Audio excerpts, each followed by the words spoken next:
शहीदों को लेकर। देखिए, श्रावणी पूर्णिमा का पर्व संकल्प का पर्व था और संकल्प केवल बहनों की रक्षा का नहीं या मातृशक्ति की गरिमा का नहीं, अपितु का प्रकृति का, पर्यावरण का, संस्कृति का, राष्ट्र के स्वाभिमान का संकल्प हम सब लें। हमारा देश क्योंकि एक ऐसे मुकाम से गुजर रहा है जब हम अमृत काल में प्रवेश कर चुके हैं और विकसित होने के लक्ष्य के साथ आगे बढ़ रहे हैं। लेकिन प्रधानमंत्री जी का मंत्र कि हम विरासत का संरक्षण करते हुए विकसित हों, इसलिए विरासत के संरक्षण का संकल्प भी हमें इस समय में लेने की आवश्यकता है। कल का दिन और वो स्थल खेजड़ली का पवित्र स्थल जो दुनिया का सबसे पवित्रतम तीर्थ में से एक है, जहाँ पर्यावरण की रक्षा के लिए, वृक्ष की रक्षा के लिए 363 माताओं बहनों ने अपना बलिदान किया था, प्राणों का उत्सर्ग किया था। वहां जाकर के हमने वृक्ष को रक्षा सूत्र बांध करके पर्यावरण की रक्षा का संकल्प और संदेश दिया।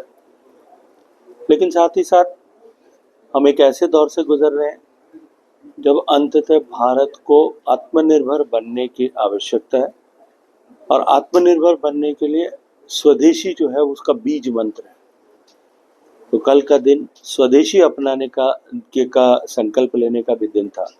देश में लाखों लोगों ने कल स्वदेशी अपनाने का, स्वदेशी वस्तुओं को प्राथमिकता देने का संकल्प लिया है। मुझे लगता है कि इन सब विषयों पर यदि हम जो है संकल्पबद्ध होकर के काम करते हैं तो ये हमारा श्रावणी पूर्णिमा का अवसर, ये रक्षाबंधन का अवसर, ये त्योहार, इसको मनाना ये सार्थक था। सर, कल राज्यसभा सांसद यहाँ पहुंचे थे अभिषेक मनु सिंह भी, उन्होंने फिर एक बार जो है ये कहा है कि चुनाव आयोग जो है सही से काम नहीं कर रहे हैं और जो राहुल गांधी कह रहे हैं वो ठीक कह रहे हैं, हलफनामा मांगा जा रहा है जो ठीक।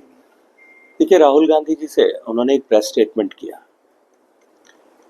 चुनाव आयोग ने उस प्रेस स्टेटमेंट पर उनसे ऑथेंटिकेटेड डिटेल मांगी है कि आप सूचना दीजिए कि आपने, कोई व्यक्ति ये खड़ा होकर के कहे मीडिया में आकर के रिस्पॉन्सिबल व्यक्ति, वो व्यक्ति रिस्पॉन्सिबल हो या ना हो, कम से कम उस जिस पद पर बैठा उस पद के चलते हुए तो रिस्पॉन्सिबिलिटी आती है। वो ये कहे कि वोटर लिस्ट में डुप्लीकेसी है, 1 लाख नाम डुप्लीकेट है, ये मैंने सॉफ्टवेयर से निकाल करके दिया है। जिस संवैधानिक संस्था पर आपने आक्षेप लगाया है, क्या उसको यह अधिकार नहीं है कि वो उसके लिए आपके पास में जो तथ्यात्मक जानकारी है वो प्रस्तुत करें, ये कहे? अब जब तथ्यात्मक जानकारी मांगी जाती है तो चूंकि गांधी परिवार अपने आप को देश की व्यवस्था और संविधान से ऊपर मानता है, राहुल गांधी जी से जानकारी कैसे मांगी जा सकती है? उसको लेकर के उनके सिपह सालार सब जगह जाकर के प्रेस कॉन्फ्रेंस कर रहे हैं। मुझे लगता है कि इससे ज्यादा हास्यास्पद कुछ भी नहीं हो सकता। दूसरा, राहुल गांधी जी ने एक तरफ तो खुद ये कहा है कि 1 लाख से ज्यादा डुप्लीकेट वोट्स उन्होंने जो है अपने सॉफ्टवेयर के माध्यम से असेस करके निकाले, तो वोटर लिस्टों की जांच होनी चाहिए। पहले महाराष्ट्र चुनाव के समय में भी उन्होंने ये कहा था। अब जब पूरे देश में वोटर लिस्टों की जांच का गहन जांच का कार्यक्रम शुरू हुआ है तो वो कहते हैं ये नहीं होना चाहिए। मुझे लगता है कि अब जो है वो कई वर्षों तक सत्ता से बाहर रहने के चलते हुए और लगातार चुनाव हारने का रिकॉर्ड बनाने के बाद में मुझे लगता है कि वो कहीं अपना संतुलन खो बैठे और इस तरह की टिप्पणियां कर रहे हैं। सर, एसओजी ने कल एक और जो है गिरफ्तारी की है युवाओं को। हर ऐसा अपराधी जो युवाओं के भविष्य के साथ खिलवाड़ करने के दोष में अपराधी हो, उसे अवश्य गिरफ्तार करना चाहिए, वो कोई भी हो सकता है।